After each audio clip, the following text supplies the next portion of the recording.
Welcome to the 2018-2019 NBA season. Hi, I'm Monty McCutcheon. In the following video, we're going to explain this year's points of education. Let's start with freedom of movement on the perimeter, which includes impedes, wraps, and contact on screens. This first play is an example of a defensive foul for impeding progress. The highlighted defensive player, Corey Joseph, reaches out and grabs the midsection of the moving offensive player, Rodney Hood, as Hood attempts to cut to the basket. Freedom of movement is crucial to the flow of the NBA game. This next example will show the highlighted defensive player, DeJounte Murray, reaches arms around the moving offensive player, Klay Thompson, and he impedes Thompson's progress as Thompson cuts across the paint. This is a defensive foul on Murray for impeding progress. Another example of a hold that occurs off-ball can be seen here. The defender, Shane Larkin, will reach out with both hands and he will grab the offensive cutter, J.J. Redick. Redick's freedom of movement is clearly affected and the defensive foul is correctly called by the slot official. Let's now focus on the highlighted defensive player, Jonas Valanciunas, on this play. Valanciunas steps forward into the moving offensive player, Kevin Love, and he delivers contact with his shoulder to Love. This type of contact is illegal and is correctly ruled to be a defensive foul for impeding progress. A point of emphasis with the officials this season will be to call wraps by defensive players, even when the offensive player is stationary. Here we will see the defender, Ryan Anderson, wrap his right arm around the waist of his stationary opponent, Anthony Tolliver. This type of arm wrap is illegal and will be called consistently by officials this season. This next play is another example of a defensive foul for impeding progress. The highlighted defensive player, Julius Randle, wraps his arms around the offensive player, Anthony Davis, who is moving to set the screen. This contact affects Davis's freedom of movement and shall be called throughout the season. This is another example of a defensive foul for impeding progress, again involving a pick-and-roll play. The highlighted defensive player, Nene, grabs the arm of the screener, Jeremy Grant, and this grab by Nene impedes Grant's ability to roll to the basket. Next, let's look at another type of illegal contact as Bradley Beal goes to set a screen here for John Wall. C.J. Miles pushes Beal past his desired position and right into the on-ball defender, Kyle Lowry. This illegal contact by Miles clearly affected Beal's freedom of movement, and it is a defensive foul. There are freedom of movement guidelines for the post that our officials will be diligent in enforcing this year. They include wraps, dislodges, and contact on post moves to the basket. This first play in this section is an example of an illegal arm wrap in the post area. The defensive post player, Domantas Sabonis, wraps his right arm around the hip of his opponent, Greg Monroe. Arm wraps are illegal regardless of where they occur on the court and whether or not the opponent is attempting to move. Similar to the previous play, this time we see two guards matched up in the post, and again it is the defensive player, Tyler Ulis, who wraps his right arm around his opponent, Chris Paul. Arm wraps are illegal anywhere they occur on the court, whether they are committed by defensive or offensive players.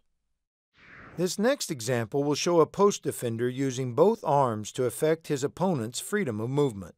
The defender, Kelly Oubre, reaches out with both arms and he grabs the shoulders of his opponent, Ben Simmons, and he pulls Simmons backward and out of his legally obtained position.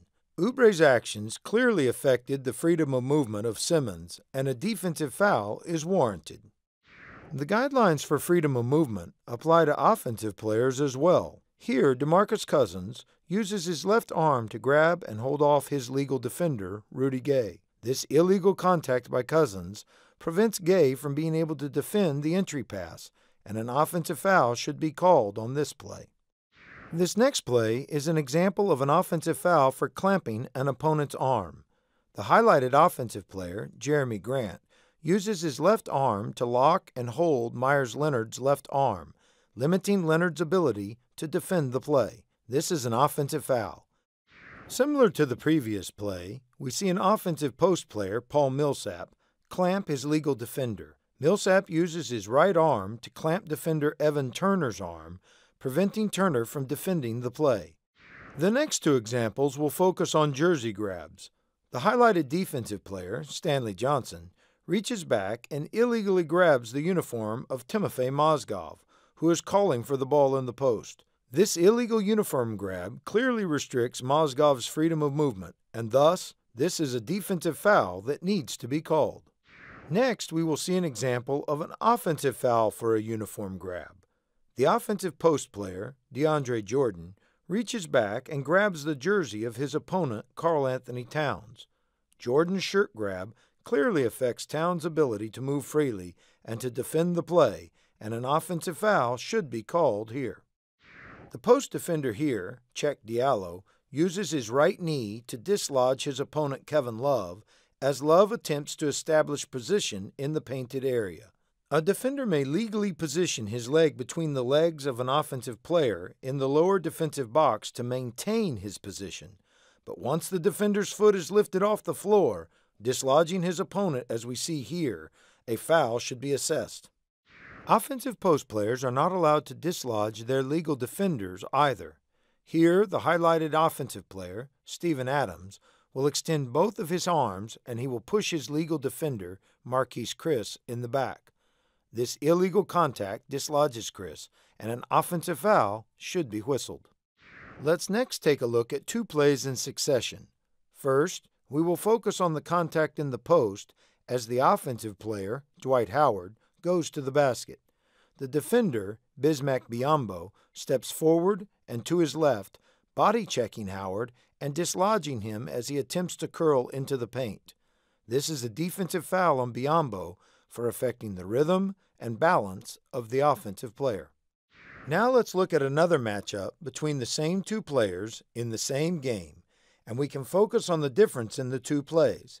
This time, the defender, Biyombo, maintains a legal defensive position the entire play, and he does not dislodge Howard, nor does he affect Howard's speed, quickness, balance, and rhythm.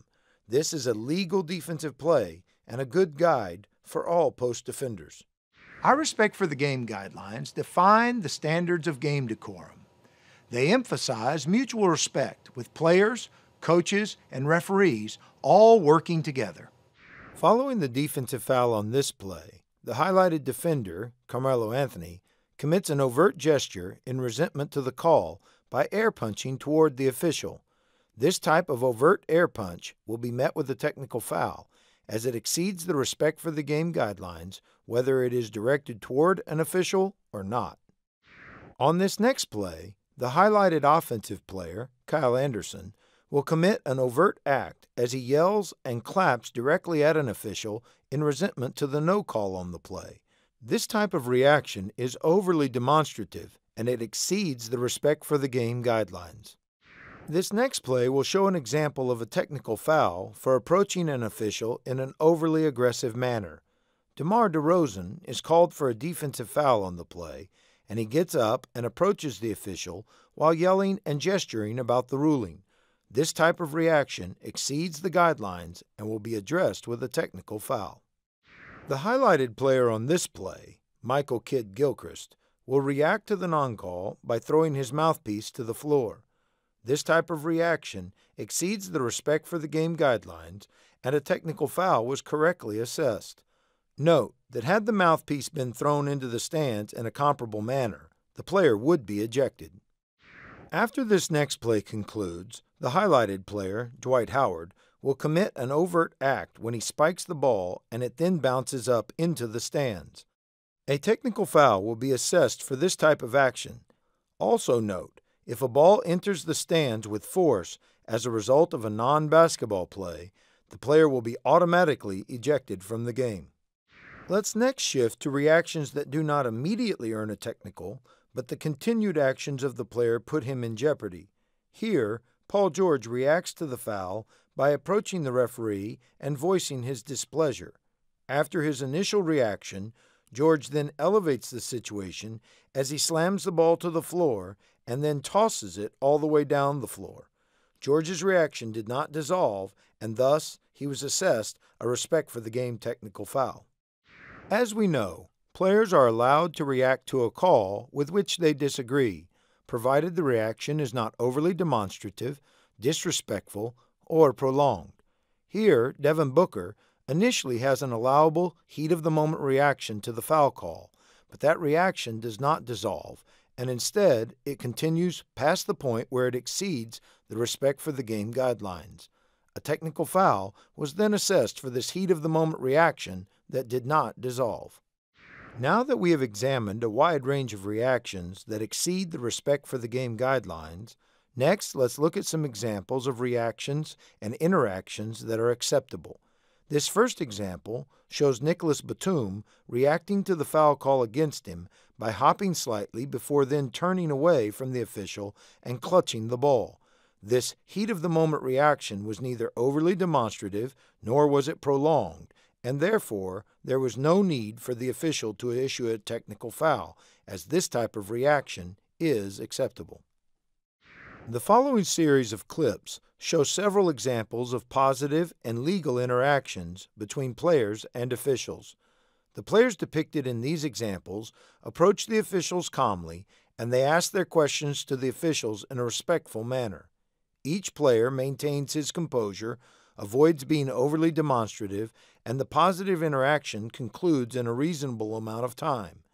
Both our officials and our players should strive to exhibit this kind of mutual respect and communication on a nightly basis. Now let's take a look at traveling.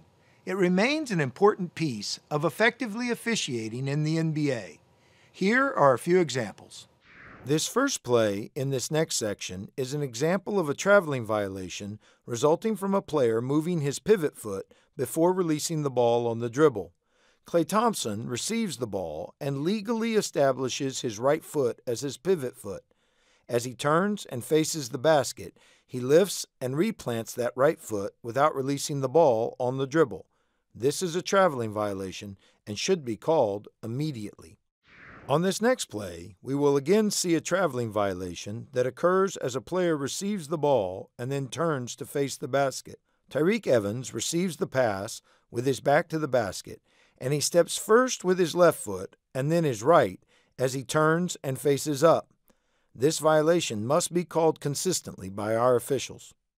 Our next two plays show travels that take place on the perimeter, and both are examples of traveling violations for lifting the pivot foot. The offensive player, Jonathan Gibson, establishes his left foot as his pivot foot, and he then lifts and steps with his pivot foot prior to his dribble being released. This is a traveling violation and was correctly called by the trail official. The final play in this section will show another traveling violation that takes place on the perimeter. The offensive player, Kobe Simmons, receives the pass and establishes his left foot as his pivot foot. He then lifts and drops his left foot to begin his drive prior to releasing the ball on the dribble. Thanks for watching. We hope this video has been helpful. Good luck to all, and we look forward to a great NBA season.